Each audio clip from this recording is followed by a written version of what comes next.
एक 26 साल की लड़की अन्ना सेबेस्टियन पेरेल ने 18 मार्च 2024 को एक कंपनी ज्वाइन करी जिसका नाम था Ernst and young India, EY India उसकी शॉर्ट फॉर्म। एंड 20 जुलाई 2024 को उसकी कार्डियक अरेस्ट में मौत हो गई। अब आप सोच रहे होंगे कि मैं ये आपको क्यों बता रहा हूँ, आखिर इसका जॉब कल्चर से लेना देना क्या है। लेकिन यहाँ पे एक बहुत ही बड़ा ट्विस्ट आता है।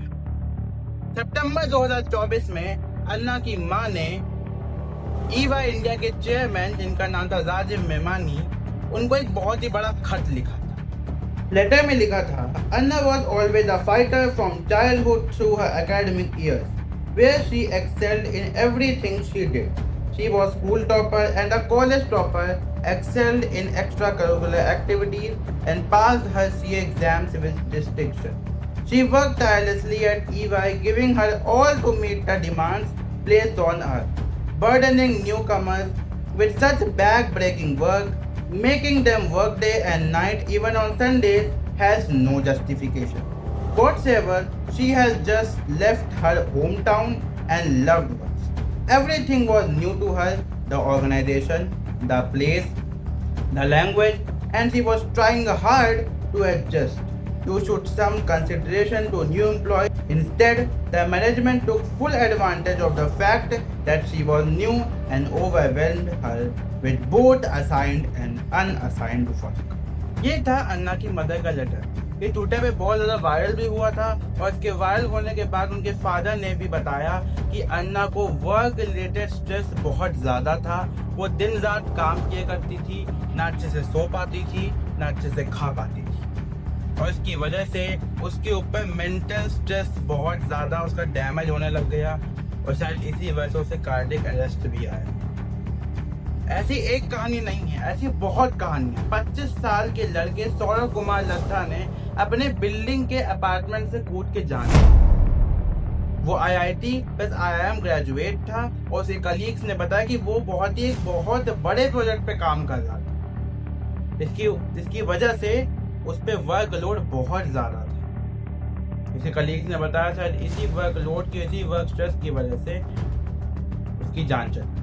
42 साल के एरिया मैनेजर तरुण सक्सेना ने सितंबर 2024 में सुसाइड किया और उसका एक सुसाइड नोट भी मिला जिसमें लिखा था, I have not slept for 45 days. I have hardly eaten. I am under a lot of stress. Senior managers are pressuring me to meet targets at any cost or quit. उसके note में लिखा था उसे salary deduction की भी धमकी दी गई और उसे उसकी जॉब खोने का भी डर था। ऐसे ना जाने कितने केसेस हैं जो रजिस्टर हुए हैं और ना जाने कितने केसेस हैं जो रजिस्टर नहीं भी हुए। जीनियस कंसल्टेंट सर्विस 2023 की ये रिपोर्ट देखिए। इसमें कहा है 88% said toxic work culture is a major reason contributing to high attrition rate. यानी टॉक्सिक वर्क कल्चर सबसे बड़ा रीजन है लोगों का जॉब छोड़ना। ड्राइव सर्वे किया गया था 2026 में 1677 इंडियन प्रोफेशनल्स पे और उसकी रिपोर्ट आई, उसमें लिखा है जिसमें 72% ने कहा they work more than the legal 48 hour per week. 88% ने कहा they had experience burnout. Times job survey की रिपोर्ट में 50% ने कहा बैड वर्क कल्चर उनकी सबसे बड़ी दिक्कत है और 52% लोगों ने वर्क प्लेस कल्चर को बैड कहा। आइए इसके पीछे की साइकोलॉजी को समझते हैं और ये भारत में सबसे ज्यादा क्यों है इसे भी समझते हैं।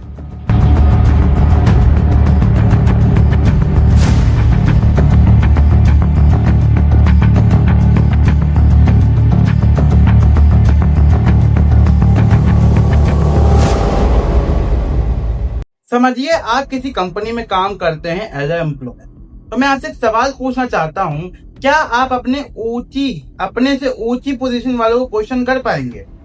इसमें से 99% लोग कहेंगे नहीं, क्योंकि उनको डर रहता है कि अगर मैंने कुछ क्वेश्चन कर दिया, अगर मैंने कुछ मना कर दिया, अगर मैंने कुछ भी ऐसा गलत कर दिया इससे वो ऑफेंड हो गए तो मेरी जॉब पे फर्क पड़ सकता है, मेरे लिए दिक्कत क्रिएट हो सकती है। कुछ एम्प्लॉयज इनको पनिश किया जाता है या बेइज्जत किया जाता है कुछ कंडीशन पे, जैसे अगर वो अपना टाइम पे काम छोड़ के जा रहे हैं। जैसे अगर आपका समय है भैया कि आपको 9 से 5 तक काम करना है और आप 5 बजे उठ गए कि भैया अब तो मैं जा रहा हूँ, वहां पे आपको बेइज्जत करे जाएगी। तुमको 5 बजे तुम 5 ही बजे चले जाओगे क्या? और उसके बाद अगर आपको कोई एक्स्ट्रा वर्क दिया जा रहा है उससे आप मना कर देते हो, वहां बेइज्जत कर दिया जाए कि अरे तुम तो मेहनत ही नहीं हो, तुम्हें रखा ही होगा यार, तुम्हें किसने रखा, ये सब बोला जाए। और उसके बाद एक और ऐसी कंडीशन है जहां पे आप मैनेजर से क्वेश्चन ही नहीं कर सकते कि सर ये क्यों है, यहाँ ये क्यों है, वहां वो क्यों है। वो कह रहे तुम मेरे सवाल कर रहे हो, तुम्हें खुद अकल नहीं है, तुम मेरे सवाल क्यों कर रहे हो। वहां पे आपको पनिश किया जाए, वहां बेइज्जत किया जाए, तो आपके अंदर एक कंडीशन क्रिएट होती है, इसे हम कहते हैं फियर कंडीशन, जहां पे एम्प्लॉय डर जाता है, क्वेश्चन नहीं कर पाता है, अपना सेल्फ कॉन्फिडेंस लूज कर देता है और ये कहीं ना कहीं उनकी प्रोडक्टिविटी पे बहुत बड़ा असर दिखाता है। एक ऐसी कंडीशन आती है जहां पे एम्प्लॉय को लगता है कि भाई साहब कितना भी काम कर लो, कितनी भी मेहनत कर लो, कुछ हासिल नहीं होना। वो सोचता है कि भैया मैं कुछ भी ऑफिस में कंट्रीब्यूट करूं, कुछ भी अपना जो भी अपना दिमाग लगा लूं, लेकिन मुझे कोई अप्रेजल नहीं मिलने वाला। ऐसी कंडीशन को साइकोलॉजी में लर्न्ड हेल्पलेसनेस कहा जाता है। यहाँ पे एम्प्लॉय सोच लेता है कि भैया अब तो कुछ नहीं होने वाला, बस मैं मेहनत गधों की तरह किए जा रहा हूं, लेकिन आगे मेरा कुछ नहीं हो। ऐसे में एम्प्लॉय अपने आप पे काम करना बंद कर देता है। ऐसे में एम्प्लॉय सेल्फ इम्प्रूवमेंट करना बंद कर देता है। जैसे अगर वो मेहनत तो कर रहा है लेकिन प्रमोशन नहीं मिल रहा, कंसर्न तो रेस कर रहा है लेकिन कोई बदलाव नहीं आ रहा, तो वो अपने अंदर एक चीज बैठा लेता है कि भाई मैं कुछ भी कर लूं, होना तो कुछ नहीं है। और इससे भी उसकी वर्किंग आवर्स तो है जो है, लेकिन उसकी प्रोडक्टिविटी पे बहुत ही बड़ा असर पड़ सकता है। जब काम में मन ही नहीं लगेगा तो काहे का प्रोडक्शन करोगे आप। हर एक एम्प्लॉय के जीवन में एक ऐसा फेज आता है जब वो सोच लेता है कि भैया अगर ये वाली जॉब मेरे हाथ से चली गई तो फिर तो कुछ नहीं हो सकता, कोई और जॉब मुझे मिलने नहीं पाती। वो सोच लेता है कि भैया मुझे कैसे भी करके, कुछ भी करके, चाहे मुझे अंधाधुन काम क्यों ना करना पड़े, मुझे इस जॉब को तो बचाना ही बचाना है। और भाई साहब वो मैनेजर्स की बात अंधी में सुनने लग जाता है, जो मैनेजर कह रहा है वो सही वही ले लिया काम, एक्स्ट्रा काम करने लग जाता है, एक्स्ट्रा वर्क करने लग जाता है, संडे पे काम करने लग जाता है, जस्ट ताकि वो अपनी जॉब को सिक्योर कर सके और अपनी मेंटल हेल्थ पे एक बहुत ही बड़ा बोझ डाल दे।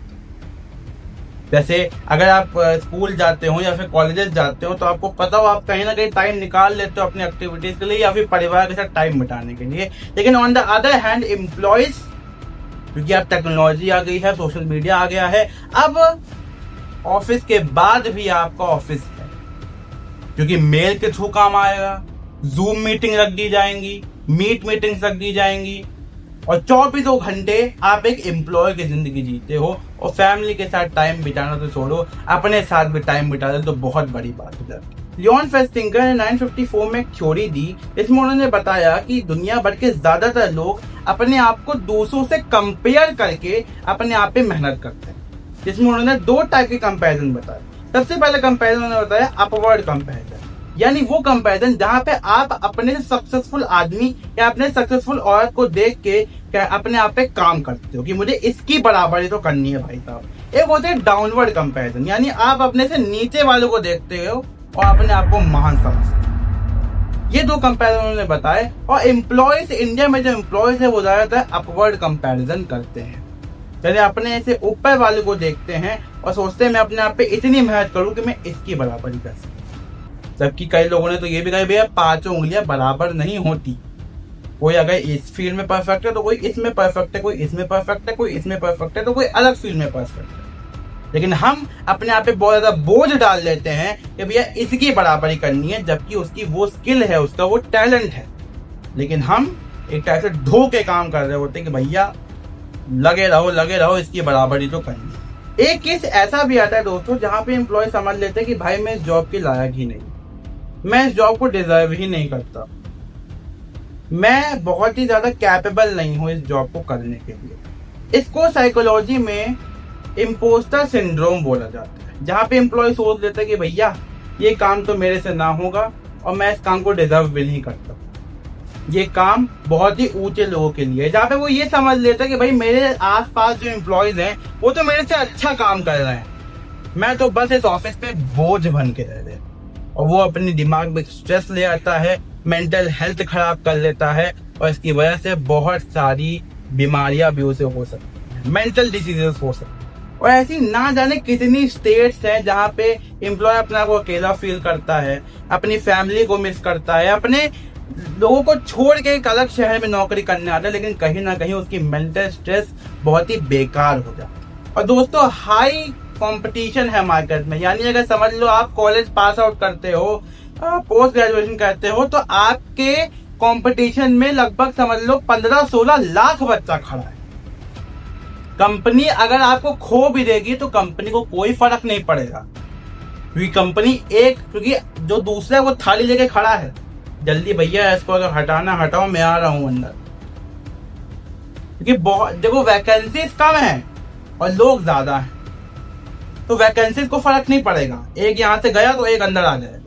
लेकिन जो पर्सन है उसकी जॉब गई, उसे बहुत फर्क। इस वजह से बहुत ज्यादा टॉक्सिक वर्क कल्चर हो जाता है हमारे इंडिया का। State of the global work space report 2026 के हिसाब से world employ engagement has dropped to 20% from its peak in 2022 of 23%। Last year low engagement की वजह से प्रोडक्शन लॉस हुआ $10 trillion and 9% of the GDP का। इंडिया का वर्किंग आवर और उसका प्रोडक्शन रेट, उसका जो जीडीपी पर आवर निकलता है, अगर उसको हम बाकी कंट्रीज से कंपेयर करें तो उसका डेटा कुछ ऐसा आता है। इंडिया में हर एक वर्कर के हर साल एवरेज वर्किंग आवर्स 2200 से 2300 आवर्स होते हैं पर ईयर के। And approx GDP per hour worked होता है $10 से $15 के बीच। इसका मतलब काम तो भैया गधों की तरह करना है, लेकिन प्रोडक्शन बहुत ही कम आ रहा है। यूएसए में average working hours per worker per year 1800 का है एंड जीडीपी 1 आवर की होती है $85 to $90। यानी काम तो कम हो रहा है लेकिन प्रोडक्शन बहुत ज्यादा प्रोड्यूस कर रहा है। लेकिन जर्मनी का रेट सुनेंगे तो आपका दिमाग फट जाएगा। जर्मनी में 1350 आवर्स एक वर्कर एक साल काम करता है and production GDP per hour आती है $80 से $90। यानी भारत से कम काम करके और ज्यादा प्रोडक्शन को प्रोड्यूस करना। इससे एक चीज तो प्रूव होती है कि more hours is not equal to more production. यानी इसका मतलब ये नहीं कि जितने घंटे लगे रहो उतना ही ज्यादा आउटपुट आपको मिलेगा, जितना स्मार्ट वर्क आप करोगे उतना आउटपुट आपको मिलेगा। ये नहीं कि लगे रहो गधों की तरह ढै ढै ढै किए जा रहे हैं, प्रोडक्शन घंटे का नहीं होता है। जर्मनी की अगर बात की जाए तो वहां पे एम्प्लॉयज के लिए एक अलग से सिस्टम है। वहां पे एक सिस्टम बनाया गया है, लॉ बनाया गया है कि वहां आप एक वर्कर को नौकरी से ऐसे नहीं निकाल सकते, आपको एक लीगल नोटिस देनी पड़ेगी कि हाँ भैया मैं इस वर्कर को इसलिए यहाँ से निकाल रहा हूँ या निकाल रही हूँ।